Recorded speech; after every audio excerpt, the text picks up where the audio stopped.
예수님께서 말씀을 전하시는 곳에 많은 다양한 사람들이 모입니다. 특별히 오늘 예수님이 말씀을 전하시는 곳에 세리와 죄인들이 모여 있었습니다. 세리와 죄인들이 모여서 예수님과 함께 음식을 먹고 나누며 예수님이 전하는 말씀을 듣는 자리였습니다.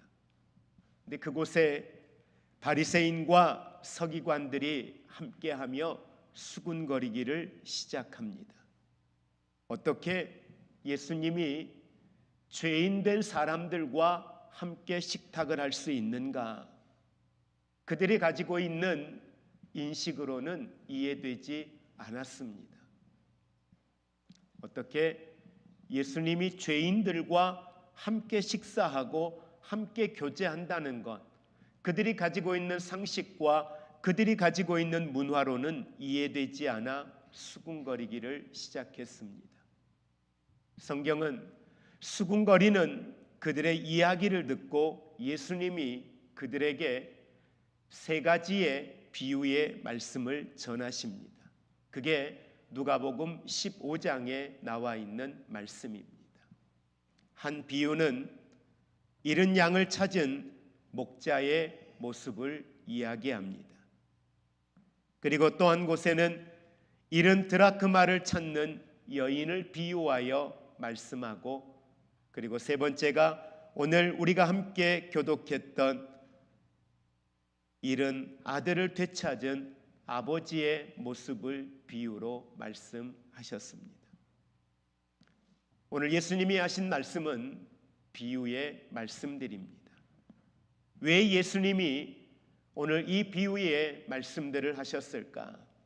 특별히 당자에 대한, 잃은 아들이 돌아온 이 아들에 대한 이야기를 오늘 통해서 저와 여러분들이 오늘 이 사순절 기간을 보내면서 오늘 우리가 함께 하나님의 마음을 우리는 헤아릴 수 있는, 하나님의 시선을 함께 집중할 수 있는 그런 은혜의 시간이 될 수 있기를 주의 이름으로 축복을 드립니다. 오늘 먼저 등장하는 아들의 모습이 성경 12절의 말씀에 보니까 그 둘째가 아버지에게 말하되 아버지여 재산 중에서 내게 돌아올 분깃을 내게 주소서 하는지라 아버지가 그 살림을 각각 나누어 주었더니. 예수님의 말씀의 시작은 이렇습니다. 한 사람에게 두 아들이 있는데 그 두 아들 가운데에 둘째 아들이 아버지에게 나와서 자신의 분깃을 달라라고 이야기를 하고 있습니다. 당시에 유대 문화에는 상속은 아버지가 죽은 후에, 사후에 이루어지는 일이었습니다. 그런데 둘째 아들이 오늘 아버지 앞에 나와서 나의 분깃을, 내게 줄 유산을 지금 미리 달라라고 이야기하고 있는 것입니다. 그래서 이 말씀의 내용을 좀 더 깊이 원어에서는 뭐라고 이야기하고 있을까 보니까요, 이 말씀의 내용은 아들이 아버지에게 요청하는 이 요청이 그냥 요청하는 것이 아니라 아주 강압적인, 뭔가 아버지에게 선언하며 아버지에게 자신의 분깃을 요청하고 있다는 겁니다. 그래서 이 내용을 어떤 신학자는 주석에 이렇게까지 이야기를 합니다. 아버지, 당신은 죽은 거나 다름없습니다. 그러니까 아버지에게 자신의 분깃을 달라 이야기할 때에 아들의 말 속에 담겨져 있는 그 언어들을 구성해 보면 아버지의 존재를 인정하지 아니하고 이제는 나는 아버지를 떠나서 독립하여 나아갈 것입니다. 아버지 없어도 나는 살 수 있습니다. 그러니 내 것을 미리 주십시오 라고 하는 내용이었습니다. 아버지는 아들에게 아들이 원하는 대로 그의 분깃을 주었습니다. 그리고 아들이 이후에 그 받은 재산들을 가지고 어떻게 지내나 보았더니 13절의 말씀에 이렇게 시작하죠. 그 후에 며칠이 안 돼요. 둘째 아들이 재물을 다 모아 가지고 먼 나라로 가서 거기에서 어떻게 해요? 허랑방탕하여 그 재산을 낭비하더니라고 이야기합니다. 근데 여기에서 말하고 있는 이 허랑방탕함이라고 하는 것, 이 허랑방탕함이라고 하는 것은 결국은 죄의 본질이 하나님을 떠난 것에서부터 시작되어진다는 사실을 우리에게 이야기를 해주고 있습니다. 죄의 본질이 뭐냐? 죄의 본질은 하나님을 떠나는 데에서 시작되어진다는 거예요. 허랑방탕함이라고 하는 것, 그것은 아버지가 없는 인생을 이야기하는 겁니다. 여기에서 허랑방탕함이라고 하는 그 말 속에 담겨져 있는 것은 바로 구원함의 반대를 의미하고 있는 거예요. 그러니까 구원함의 반대라고 하는 건 뭐예요? 구원을 떠나 있는, 아버지를 떠나 있는, 아버지와 전혀 상관이 없는 하나님을 떠난 인생의 모습을 이야기하고 있다는 겁니다. 그는 모든 것을 자기의 뜻대로 해보았습니다. 결국은 기근과 굶주림에 시달리게 되었고, 나중에는 한 사람의 집에서, 그의 집에서 종으로 일을 하는데 보니까 그가 돼지들이 먹는 그 열매, 그것조차도 먹을 수 없을 만큼의 상태에 이르게 되었다고 성경은 그의 상황을 설명해 주고 있습니다. 이런 아들의 모습에 대하여 성경은 우리에게 대단히 큰 교훈을 줍니다. 바로 그건 이사야 53장 6절의 말씀에 보면 우리는 다 양 같아서 그릇 행하여 각기 제 길로 갔거늘, 그릇 행하였다. 아버지가 우리에게 예비하신, 아버지가 우리에게 말씀하신 그 길과 상관없이, 아버지의 생각과 상관없이, 아버지의 관심과 상관없이 각 길로 제 길로 간 인생들이었다라고 이야기합니다. 그 인생들에 대하여 로마서 3장 23절은 모든 사람이 죄를 범하였기 때문에 하나님의 영광에 이르지 못한다라는 말씀을 분명히 우리에게 해주고 있습니다. 하나님 없이 살면 결국은 영적인 기근, 관계에 대한 붕괴, 존재에 대한 비참함이 찾아올 수밖에 없다는 사실을 우리는 결코 잊어서는 안 될 것입니다. 이런 고난의 시간을 보내고 있던 둘째 아들이 17절의 말씀에 보니까 중요한 결단을 내립니다. 17절의 말씀 같이 합독합니다. 이에 스스로 돌이켜 이르되 내 아버지에게는 양식이 풍족한 품꾼이 얼마나 많은가. 나는 여기서 줄여 죽는구나. 아멘. 이에 스스로 돌이켜. 이 말을 한마디로 정리하면 회개했다는 것입니다. 그는 비로소 자신이 누구였고 어디를 떠나왔는지에 대하여 기억했습니다. 그렇습니다. 회개는 단순한 감정이 아니라 방향을 바꾸는 것입니다. 내가 지금 어디에 있는지를 알고 또 내가 어디에 속한 사람인가에 대하여 명확하게 그것을 깨닫고 돌이키는 신앙을 이야기한다는 것입니다. 그리고 그는 결단합니다. 이에 돌이켜 이르되, 그리고 뭐라고 고백해요? 아버지께로 가리라. 아버지께로 가리라. 사도행전 3장 16절에 그러므로 너희가 회개하고 돌이켜 너희 죄 없이함을 받으라. 요엘서 2장 13절도 말씀합니다. 너희는 옷을 찢지 말고 마음을 찢고 너희 하나님 여호와께로 돌아올지어다. 여러분, 하나님은 오늘도 많은 사람들이 하나님 앞에 돌아오기를 원하십니다. 하나님은 회개하고 돌이키는 자들에 대하여 주님은 그들을 있는 그대로 받아주십니다. 책망하지 않습니다. 그가 어떤 연약함을 가지고 있던 주님은 그를 품으신다는 사실입니다. 아들이 아버지를 향하여 돌아가리라고, 그리고 아버지를 향합니다. 아버지를 향하는 그 과정 속에 그는 아버지 집의 품꾼으로 내가 사는 것이 지금 이렇게 사는 것보다 훨씬 낫겠다라고 생각했습니다. 회개하는 자의 모습이지요. 회개하는 자는 자신이 아들의 주권을 찾을 거라는 생각을 못했습니다. 상상도 못했습니다. 그러나 오늘 성경은 아버지의 반응이 아주 구체적으로 기록이 되어져 있습니다. 20절의 말씀을 먼저 합독합니다. 이에 일어나서 아버지께로 돌아가니라. 아직도 거리가 먼데 아버지가 그를 보고 측은히 여겨 달려가 목을 안고 입을 맞추니. 아멘. 아직도 거리가 먼데, 아직도 거리가 먼데, 이건 무슨 말을 하고 있냐면 이 말씀은 현재 시제예요. 현재 시제를 이야기하고 있는데 이 말씀은 아직도 아버지와 아들의 관계가 어떤 관계냐? 먼 관계라는 거예요.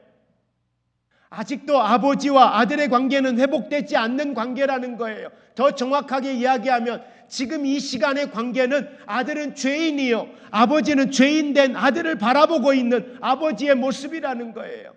우리가 잘 아는 것처럼 로마서 5장 8절의 말씀처럼 우리가 아직 죄인 되었을 때의 그 모습을 이야기하고 있는 겁니다.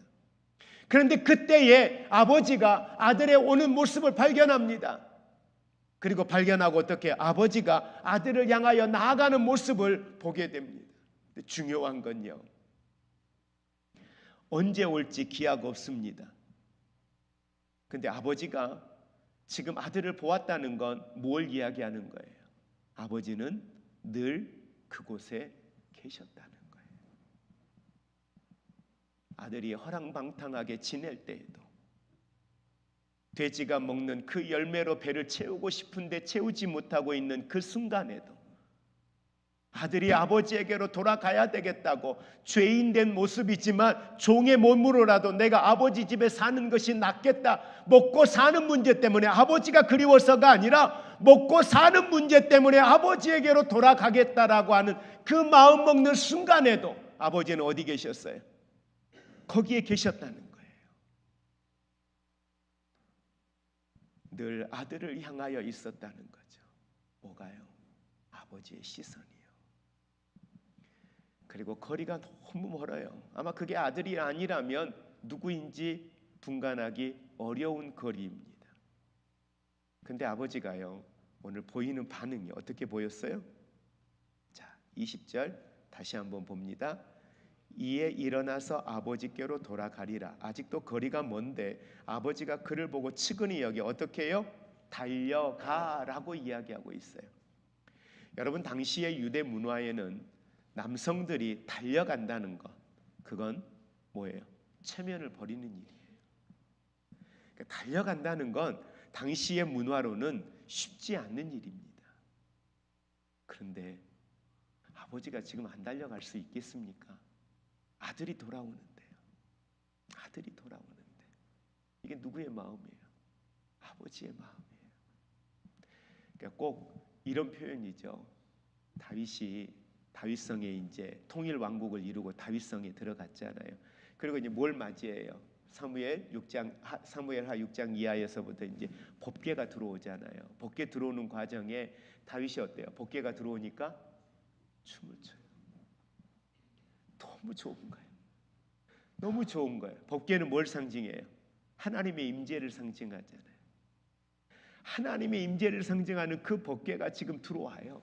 들어오는데 왕이잖아요. 채통이 있잖아요.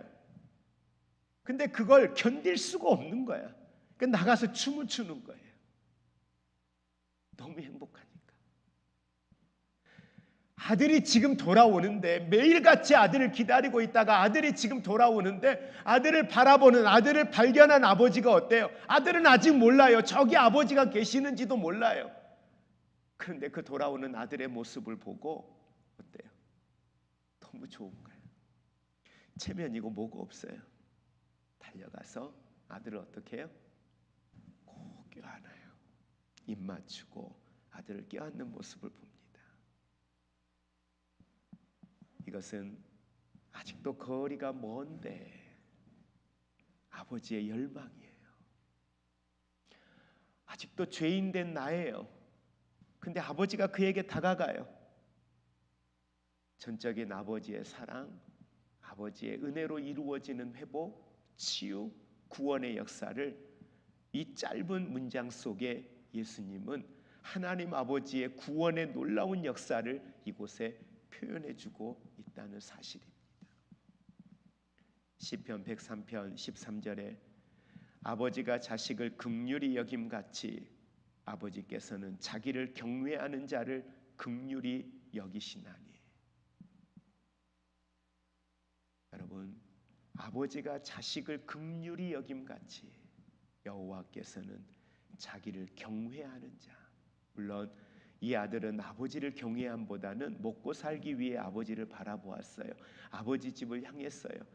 여러분, 우리가 하나님 앞에 거룩하게 살기 위해서 여러분 예수 믿었습니까? 아니잖아요. 우리의 목적은 그래 좀 잘 살아보자. 우리의 목적은 구원받는 거. 우리의 목적은 뭐예요?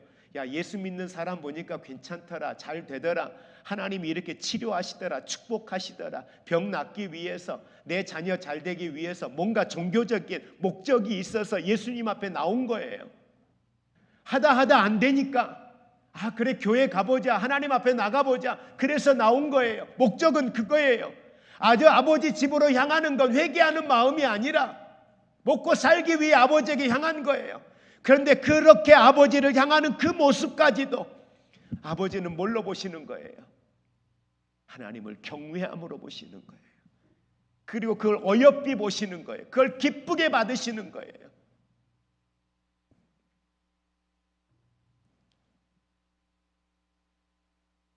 그래서 15장 24절에 종들에게 말합니다. 아들은 종으로 집에 들어오겠다라고 아버지에게 이야기하죠. 그러나 아버지는 아니라는 거예요. 그래서 아들에게 어때요? 옷을 입히는데 아들의 옷을 입힙니다. 신발을 신기는데 아들의 신발을 신깁니다. 잔치를 베푸는데 잃은 아들 찾은 축복의 축제를 열며 잔치를 베풉니다. 하나님은 우리가 회개할 때에 과거를 묻지 아니하실 뿐만 아니라 기쁨으로 저와 여러분을 맞이해 주십니다. 오늘도 그 하나님을 바라보는 저와 여러분 모두가 되기를 주의 이름으로 축복을 드립니다. 자, 그런데 여기에서 끝났으면 참 아름다운 이야기로 끝날 거예요. 그런데 여러분, 이 말씀을 지금 누구에게 전하고 있는 거예요? 죄인과 세리들에게 전하고 있는 게 아니에요. 이 말씀은 지금 누구에게 하고 있는 거예요? 누구 들으라고 하는 거예요? 바리새인과 서기관들 들으라고 하는 얘기예요. 근데 그들에게 이야기를 전하기 위해서 예수님이 꺼낸 마지막의 이야기가 뭐예요? 형에 대한 이야기예요. 자, 형에 대한 이야기가 어떻게 전개되는가 한번 우리 말씀을 통해 보겠습니다. 자, 25절입니다. 맏아들은 밭에 있다가 돌아와 집에 가까이 왔을 때 풍악과 춤추는 소리를 들었어요. 그래서 이게 어찌된 일인가, 예정이 없는데, 우리 집에 어떤 잔치가 있을 거라는 예정이 없었는데 이게 뭔 일인가. 그래서 집안의 종을 불러다가 물었습니다. 물었더니 종이 뭐라고 해요? 당신의 동생이 돌아와서 아버지가 너무 좋아서 지금 잔치를 베풀고 있습니다 라고 했어요. 자, 여러분 집에 이런 일이 생겼습니다. 여러분 어떻게 하시겠어요?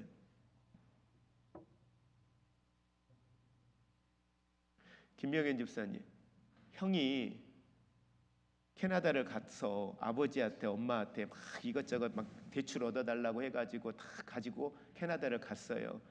가서 이것저것 하다가 다 실패해서 진짜 거지가 돼서 집에 돌아왔는데 아버지가 막 잔치를 베풀어. 안 되겠구나. 둘은 형제가 사이가 너무 좋아서 이 얘기 하나만 하네. 본인 것까지 막 빼서 막 줄 사람이니까 비유를 잘못 들었네. 형이 뭐라고 해요? 이 모습을 듣고 형이 뭐라고 해요? 분노했다라고 해요. 28절에 그가 노하여 들어가고자 하지 아니하는.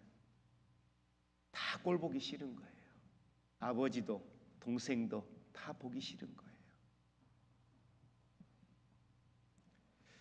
우리는 가끔 이 이야기를 들을 때 이렇게 표현합니다. 내가 형이어도 그런 마음이었겠다 라는 이야기를 할 때가 있습니다. 그런데요, 우리 그리스도인에게는 좀 더 다른 시선이 필요한 것 같습니다. 아버지는 아들에게 와서 이야기합니다. 나의 것이 다 누구의 것이냐? 너의 것이잖아. 나의 것이 다 너의 것이잖아. 잃어버린 줄 알았던, 영원히 보지 못할 것 같은 동생이 건강한 모습으로 돌아왔는데 우리 같이 들어가자. 들어가서 함께 축복하고 함께 즐기자고 이야기합니다. 그런데 형은 그럴 마음이 조금도 없었습니다. 그리고 형이 하는 말을 보시기 바랍니다. 뭐라고 이야기합니까? 아버지께 대답하여 이르되 내가 여러 해 아버지를 섬겨 명을 어김이 없거늘 내게는 염소 새끼라도 주어 나와 내 벗으로 즐기게 하신 일이 없더니. 지금 무슨 이야기 하는 거예요? 나는 아버지를 위해서 이마만큼 했는데 나를 위해서 아버지는 무엇을 해주셨습니까? 라는 이야기예요. 여러분, 이런 이야기를 접할 때마다 우리는 교회 안에 교회 공동체를 들여다봅니다. 교회 공동체를 들여다보면 교회 안에 성도들이 시험드는, 오랫동안 교회를 섬기고 헌신했던 성도들이 시험드는 이유를 보면 어떤 이유냐면, 내가 교회에서 얼마만큼 봉사했는데, 내가 우리 교회를 몇 년을 출석했고 우리 교회에서 얼마나 봉사하고 헌신했는데 나에게는 한 번도 그렇게 해주지 않았는데 이제 들어오지 얼마 안 된 분에게 이런 직분을 주고 얼마 언제 안 된 이분에게는 목사님이 이렇게 해주고, 이런 생각들, 여러분 중에는 조금이라도 그런 생각을 가져본 경험이 있으신 분 계시나요? 없죠. 그렇죠. 말도 안 되는 소리를 저한테 한다고 생각을 하시며 쳐다보시는데, 근데 서운하죠. 내가 교회를 20년 30년 섬기면서 그래도 내가 헌신하고 섬겨왔던 게 있는데 이걸 뭐라고 이야기해요? 지분이라고 이야기하죠. 그래도 교회가 성장하는데, 교회가 여기까지 오는데 내 지분이 있는데 라고 생각을 하죠. 그럼 이렇게 여쭤보겠습니다. 교회 안에 목사의 지분과 당 회원들, 장로님들의 지분이 같을까요? 다를까요? 예? 목사의 지분과 담임 목사의 지분과 장로님들의 지분이 같을까요? 다를까요? 혼란스러우세요? 그러면 여러분의 지분과 장로님들의 지분이, 집사님의 지분과 장로님의 지분이 같을까요? 다를까요? 예? 막 혼란스러우신가 보네 진짜. 그럴 때 누가 이렇게 물으면 여러분들은 이렇게 대답하셔야 돼요. 교회의 지분이 어디 있습니까? 교회의 지분은 다 누구 거예요? 하나님 거예요. 없어요. 목사의 지분이 어디 있어요? 당 회원들의 지분이 어디 있어요? 없어요. 교회 안에는. 교회라고 하는 공동체가 여러분 왜 모여졌는가를 보셔야 돼요. 교회가 왜 생긴 거예요? 교회를 하나님이 왜 허락하신 거예요? 구원받은 성도들이 모여서 이 땅 가운데 하나님이 이 땅에 하나님의 나라를 이루어 가는데 각 사람에게 주신 목적과 사명을 따라 살아갈 수 있도록 훈련받고 나아가 그리스도의 증인의 삶을 사는 공동체예요. 여기 안에 지분이 어디 있어요? 교회 신앙생활한 지 40년이 되었다. 담임 목사다, 장로다, 권사다. 지분 없어요, 여러분.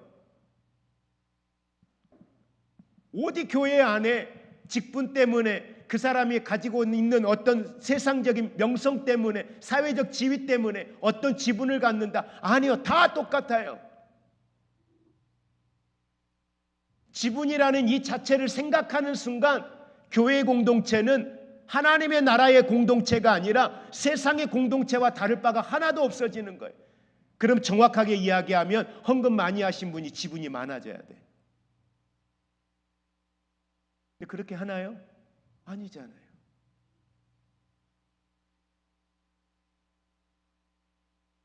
근데 아들은 크게 서운한 거예요. 내가 아버지와 함께. 그러니까 뭘 못 봐요? 아버지의 마음을 헤아리지를 못하는 거예요. 아버지가 어디에 관심이 있는지, 아버지의 생각이 무엇인지, 늘 나가서 그곳에서 자신의 동생을 기다리고 있는 그 아버지의 마음을 모르는 거예요. 알았다면 이 얘기 못하죠. 오늘 우리가 가져야 될 관심은 하나님 아버지의 마음이에요. 그 아버지의 마음이 잃어버린 양을 찾아 나아가는 그 목자의 심정, 그 동전 하나를 잃어버린 그 여인의 심정, 그 마음을 우리에게 이야기해 주고 있는 거예요. 그게 뭐예요? 아버지의 마음이에요. 근데 그 아버지의 마음은 둘째를 바라보는 마음이나 첫째를 바라보는 마음이나 그 마음이 다르지 않다는 거예요. 똑같아요. 어디가 크고 어디가 작고. 자녀들 키우는 부모님들 아픈 손가락 있는 거 있잖아요. 손에 아픈 손가락. 예. 여러 자녀들이 있지만 유독히 아픈 손가락이 있잖아요. 그런데 자식들 눈치 보느라고 그 아픈 손가락에게 무언가를 더 해주고 싶어도 못해요. 왜? 자녀들이 시샘하고 눈치 보니까. 그런데 그런 중에 지혜로운 자녀, 부모의 마음을 헤아리는 자녀는 이렇게 이야기하죠. 엄마 하고 싶은 대로 해. 엄마 하고 싶은 대로 해. 내가 다른 형제들한테 이야기할게. 엄마 하고 싶은 대로 해.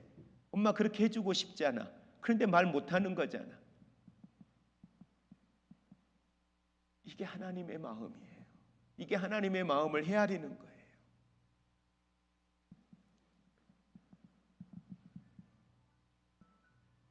요한일서 4장 20절은 말합니다. 보이는 형제를 사랑하지 아니하는 자는 보지 못하는 하나님을 사랑할 수 없다고요. 마태복음 20장 15절에 예수님은 말씀합니다. 내 것을 가지고 내 뜻대로 할 것이 아니냐. 내가 선함으로 내가 악하게 보느냐.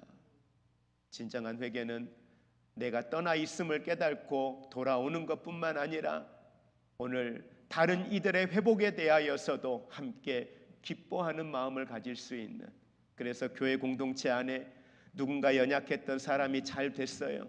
그럴 때 여러분 축복해 줄 수 있는 마음. 보니까 우리 모두에게는 상대방과 내가 약속한 게 아닌데 내 마음에는 경쟁 대상이 있더라고요.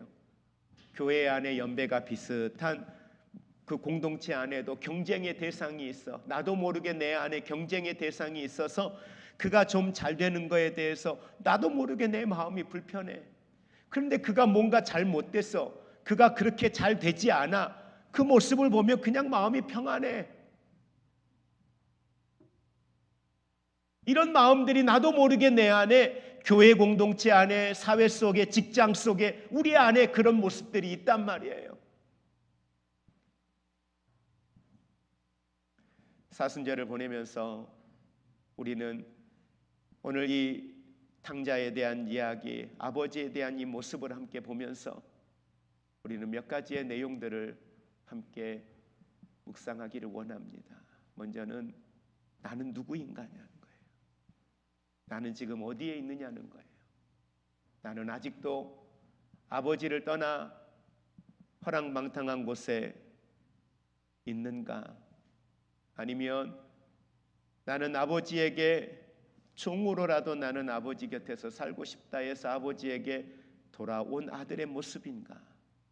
아니면 나는 오늘 형의 모습처럼 누군가의 축복을 바라보며 혹여라도 시기하고 질투하고 있지는 않는가?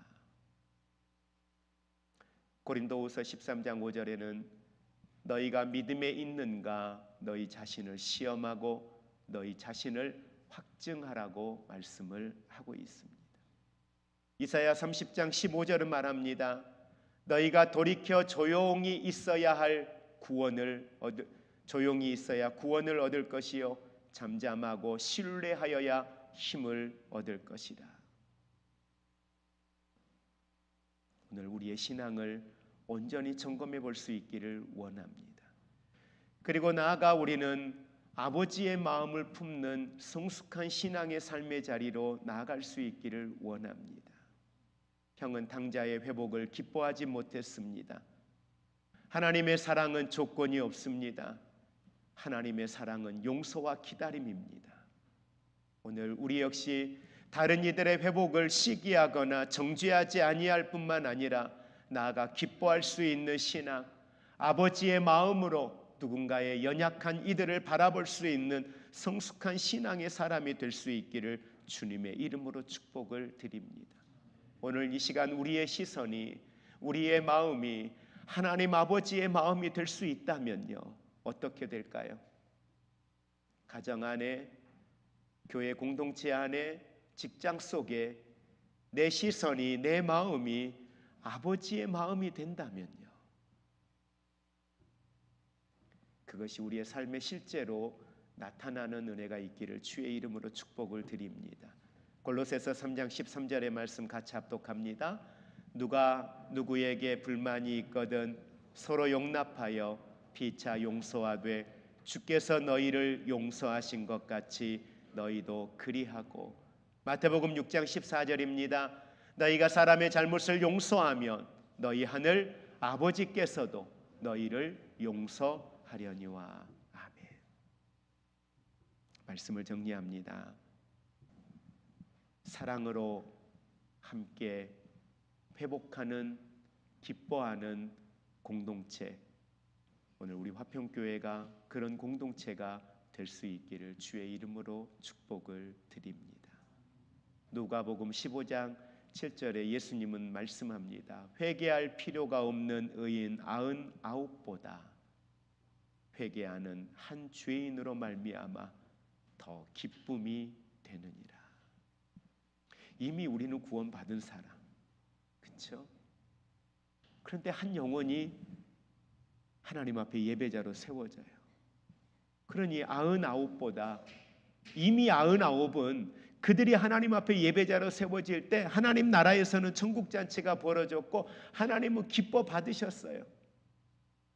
근데 새로운 누군가가 하나님 앞에 설 때 하나님의 그 기쁨이, 내가 하나님 앞에 예배자로 설 때에 하나님이 느끼셨던 그 기쁨과 동일한 기쁨, 하나님이 그때 저렇게 나를 이렇게 내가 그때 하나님 앞에 예배자로 설 때 하나님이 오늘처럼 저렇게 좋아하셨구나, 오늘처럼 하나님이 저렇게 기뻐하셨구나.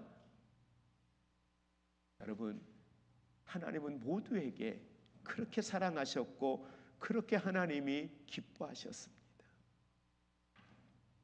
그래서 로마서 12장 15절에는 즐거워하는 자들과 함께 즐거워하고 우는 자들과 함께 울라라고 말씀합니다. 오늘 이 시간 함께 우리 기도할 때 하나님 앞에 우리가 좀 더 하나님의 마음을 가지고 설 수 있기를 원합니다. 여러분, 놀라운 건 뭔지 아세요? 오늘 말씀의 32절까지 아버지가 큰아들의 반응을 보고 아버지가 이야기를 해요. 근데 그 다음에 뭐가 없어요? 아들의 반응이 없어요. 그 아들의 반응은 누구의 몫이에요? 바리새인과 서기관들의 몫으로 예수님이 남겨두신 거예요. 아버지는 아버지의 마음이 어떤 것인가를 다 설명했습니다. 그 다음에는 이제 바리새인과 서기관들의 몫이고 오늘 우리의 몫이죠. 아버지 그러셔요? 아버지의 마음이 그런 것이었군요. 네, 아버지 들어가야죠 라고 여러분은 아버지와 함께 그 잔치집으로 들어가시겠습니까? 아니면 여러분은 아니요, 나는 안 갈랍니다, 난 안 볼랍니다.